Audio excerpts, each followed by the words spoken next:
Crazy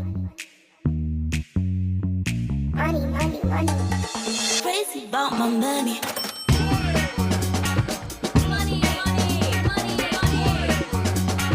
Crazy about my money. Crazy about my money. Crazy about my money.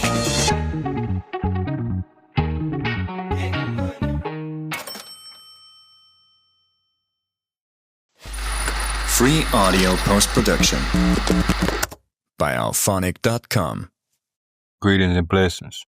Thank you for joining me on another episode of the series where I highlight the common pitfalls minorities might encounter before they start their journey on entrepreneurship. I'm your host, Marquise Page, the owner of K&M Cleaning Crew, LLC, as well as the owner of K&M Marketing and Consulting. And today we have a special episode for you guys. Today we're going to be talking about understanding your worth when no one else does. Now today's focus is going to be on confidence, pricing, and mindset. Now this matters because new business owners, we often underprice because of fear, lack of experience, or comparison.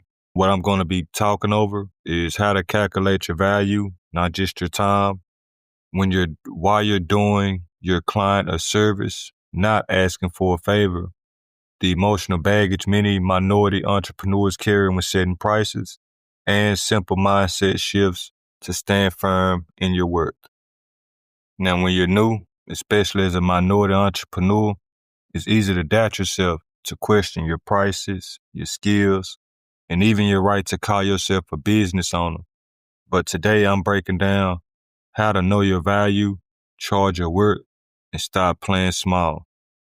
A lot of us, when we get into the business, especially the cleaning business, I know when I first started out, I undervalued a lot of jobs. Man, this could be a problem because when you undervalue a job or when you undersell a job, here's an example. I remember I had a post-construction clean. It was for a T-Mobile store. And so I probably could have got about $1,500 for the job, but I ended up shooting myself in the foot and I ended up bidding $8,000. So the contractor, he saw that I was green. He took me up on that $800 offer for a post-construction clean for the T-Mobile.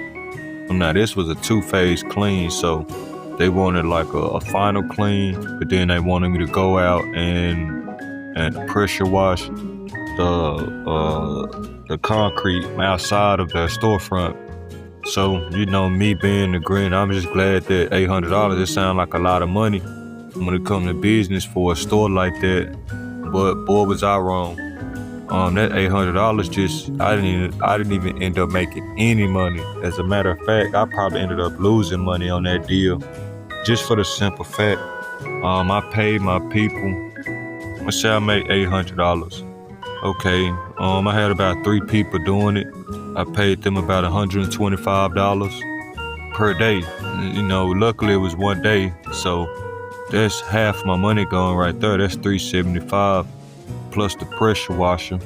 That's another $2 plus the supplies. And then, I fed the guys and things like that. Man, when it was all said and done, I probably didn't even make $100. But that's just the pitfall of undervaluing yourself. Some things you have to consider, not just when you're pricing a job, but just what type of profit do you want to make? And what about the cost of materials? And what about your insurance? What about marketing costs? These are some of the things you need to add to your bid when you're bidding, not just the price of what it's going to take to clean the building. Now, let's be real. A lot of us grew up being told to work hard, not to build wealth. We were taught to get a job, not to set our own prices.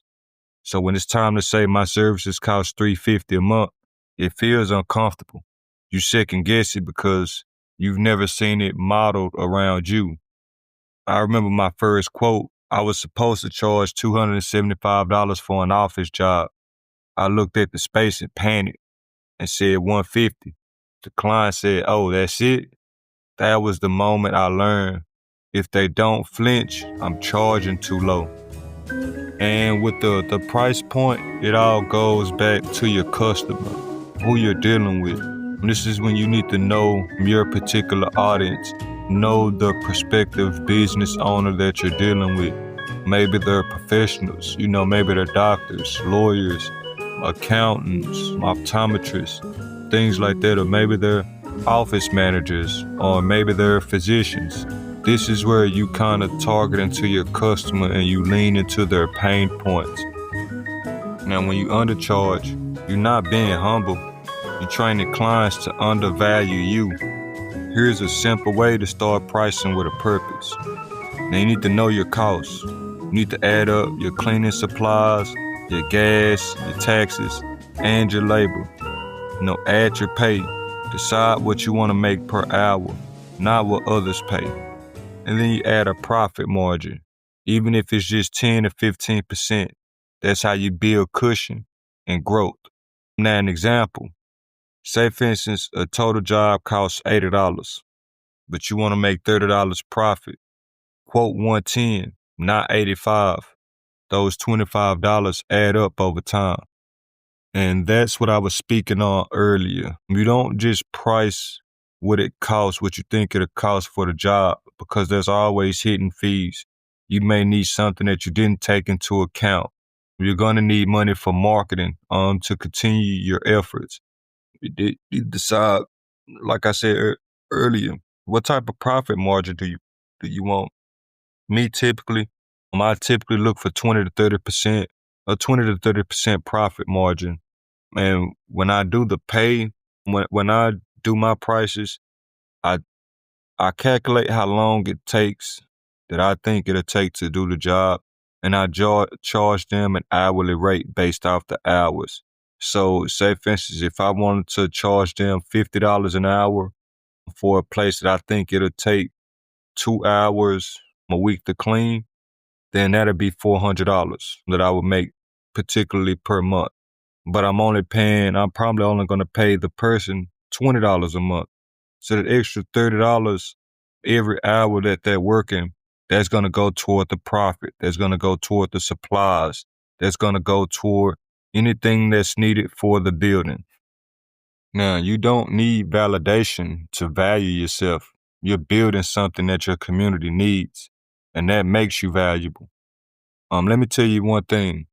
These people do not want to clean their building. When you're out here cold calling and things like that, trust me, you're going to hear a lot of people, hey, we clean the building ourselves. Just because they're doing it themselves, that don't mean that they want to do it themselves or they like doing it themselves. And you have to think you're the professional. They didn't go to school to get a degree to clean the toilets of their building. You know what I mean?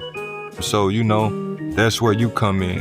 A doctor shouldn't be scrubbing the toilets, as well as a lawyer. That's pretty much who I target, the professionals. The ones that shouldn't be doing that particular work. I understand they may have a staff, but, a pain point is, hey, leave the dirty work to the professional, which is you. So, that's who I pretty much target. Here's how to shift your mindset. Stop apologizing for your price. State it, then you pause to see that reaction.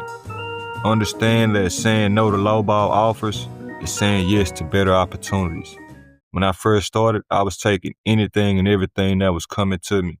And don't get me wrong, I was getting some money coming in, but I was running myself extremely thin. That's why I say you have to find a target customer. You have to find a target audience, and then you mash the gas until your feet hurt the slab. You go down that road until it's a dead end. That's what I mean by that. And remember, confidence comes after you act, not before. When you're stuck in that state of fear, that means you're doing something that you're not used to doing. You're getting out of your comfort zone. And that's not always a bad thing. That can actually be a great thing. That means you're growing as a person. You're growing into new opportunities. You're growing in mind, body, and spirit. And as a human, that's all we want to do. There was a client who said, they asked my price. And when I told them, they said, that's too high. I used to drop my price instantly. Now I say, I completely understand. My rate reflects the quality and reliability I bring to my clients. Half the time, they end up booking anyway. When you can sell yourself and you can tell them why you charge what you charge. Hey, I charge this because after every clean, we disinfect this. Or hey, I charge this because, what is your selling point? What is your undeniable offer? What makes your company your company? You know what I mean? And what I mean by that, Burger King, they have the Whopper. McDonald's, they have the Big Mac. What is your company known for? What undeniable product or offer that your company has that you can offer and do it to the best of your ability that no other company can? That's what you need to ask yourself, and that's what you need to stand on. Now in closing, I have an assignment for you. It wouldn't be right if I didn't have any proper action steps for you to take after you listen to the podcast. So here's your assignment for the week. I want you to write down your hourly rate, what your time is truly worth, and practice saying your prices out loud until it feels natural. I can't stress that enough. I don't care if you have to speak it yourself in the mirror, but body language says a lot, and people know when you're uncomfortable. So you have to practice saying your prices because, when that, hey, it's going to cost $1,000. Does it sound better rolling off the tongue like that? Or, hey, it's going to cost $1,000 because we're going to have to go in and do this, and this. I'm more ready to buy from that second buyer. So that's why that's so important. Practice saying your prices out loud until it feels natural. And then download my cleaning business pricing confidence calculator. It'll walk you through calculating your rates, building profit into your pricing, and responding to, can you do it cheaper like a pro? So when you start seeing your worth, your clients will too. And remember, if you keep undercharging, you're not running a business. You're just working another job with more stress. In the next episode, we're talking about systems, the part nobody from our neighborhoods usually gets taught, because hustle gets you started, but systems keep you going. Until then, know your worth, clean with pride, and keep building your empire. This is Marquise, owner of K&M Cleaning Crew, LLC, as well as the owner of K&M Marketing and Consulting. If you did find any value in this podcast today, please do not hesitate to join the communities that I've created, K&M Marketing and Consulting, as well as K&M Cleaning Crew, LLC. It is just a place where like-minded individuals, they share their wins, their losses, and their knowledge and expertise in the field. Thank you for joining me on this podcast. Can't wait to see you for the next one. Thank you, and have a blessed day. Free audio post-production by alphonic.com.